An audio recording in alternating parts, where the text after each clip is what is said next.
ଯାତ୍ରା ହେଉଛି ସମାଜର ଦର୍ପଣ। ଯାତ୍ରା ହେଉ କି ସିନେମା ହେଉ ଏ ହେଉଛି ସମାଜ ପାଇଁ ଦର୍ପଣ।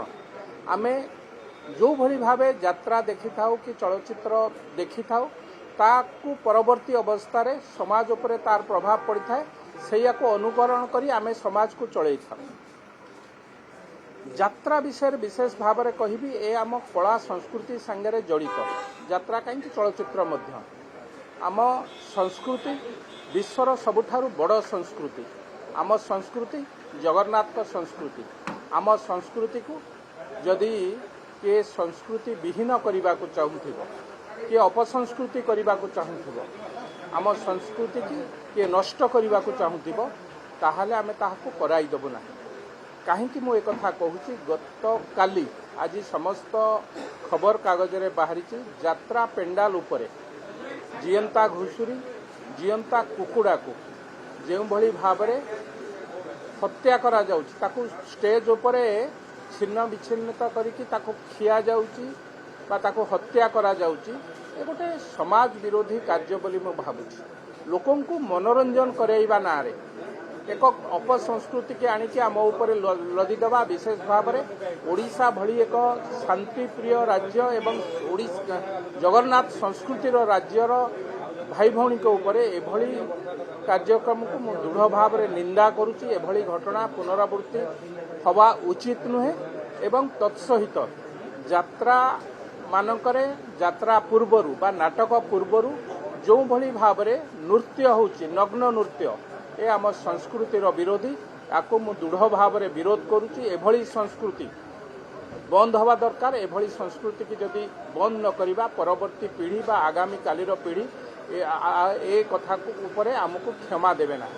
ତେଣୁ କେଉଁଠି ନା କେଉଁଠି ଏ କଥା ଉପରେ ମୁଁ ସରକାରଙ୍କର ଦୃଷ୍ଟି ଆକର୍ଷଣ କରିଛି, ବାଚସ୍ପତିଙ୍କର ଦୃଷ୍ଟି ଆକର୍ଷଣ କରିଛି। ଏ କଥା ତୁରନ୍ତ ବନ୍ଦ ହେବା ଦରକାର ଏବଂ ଯେଉଁଠି ଯେଉଁଠି ଯାତ୍ରା ପଡ଼ୁଛି, ସେ ଯେଉଁ ଅପସଂସ୍କୃତିର ନଗ୍ନ ନୃତ୍ୟ ତା ପୂର୍ବରୁ ବାଜୁଛି, ନାଟକ ପୂର୍ବରୁ ନୃତ୍ୟ ହେଉଛି, ତାକୁ ତୁରନ୍ତ ବନ୍ଦ କରାଯିବା ଦରକାର। ତା ସହିତ ସିନେମାରେ ଯେମିତି ସେନ୍ସର ସିଷ୍ଟମ ରହିଛି, କୌଣସି ଖରାପ ଦୃଶ୍ୟ, କୌଣସି ଖରାପ କାର୍ଯ୍ୟ ଯେମିତି ସିନେମାରେ ବାଜି ପାରିବ ନାହିଁ, କୌଣସି ଖରାପ ଶବ୍ଦ ଯେମିତି ବାଜି ପାରିବ ନାହିଁ, ସେଥିପାଇଁ ଏକ ସେନ୍ସର ବୋର୍ଡ ରହିଛି, ତାକୁ କଟ୍ ଟୁ ସାଇଜ୍ କାଟୁଛନ୍ତି।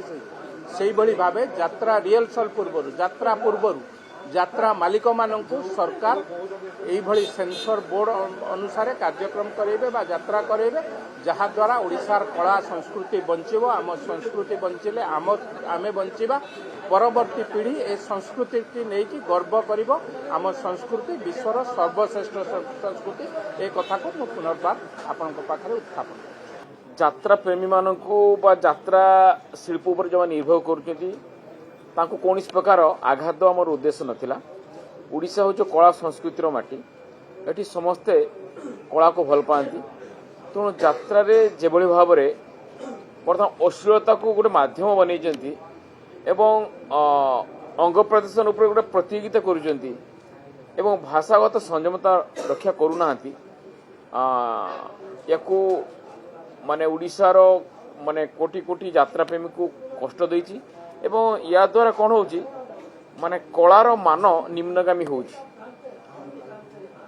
ଏତେ ମାନେ ଅଶ୍ଳୀଳତା ପ୍ରଦର୍ଶନ ହେଉଛି ଯାତ୍ରା ପ୍ୟାଣ୍ଡେଲରେ, ମାନେ ପାରିବାରିକ ଲୋକ, ଭାଇ ଭଉଣୀ, ବାପା ମାଙ୍କ ସାଙ୍ଗରେ ବସିକି ଯାତ୍ରା ଦେଖିବାକୁ ସଂକୋଚ କରୁଛନ୍ତି।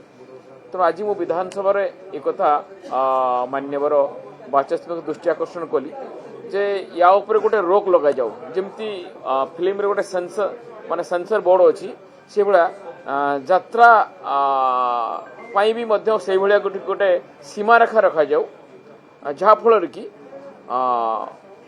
କୌଣସି ପ୍ରକାର ଏଭଳି ଯାତ୍ରା ପ୍ୟାଣ୍ଡେଲ ଯେଭଳି ଭାବରେ ଗୋଟେ ଲଜ୍ଜାକର ପରିସ୍ଥିତି ନ ଘଟେ, ସେଥିପାଇଁ ମୁଁ ଆଜି ବିଧାନସଭାରେ ଉତ୍ଥାପନ କଲି।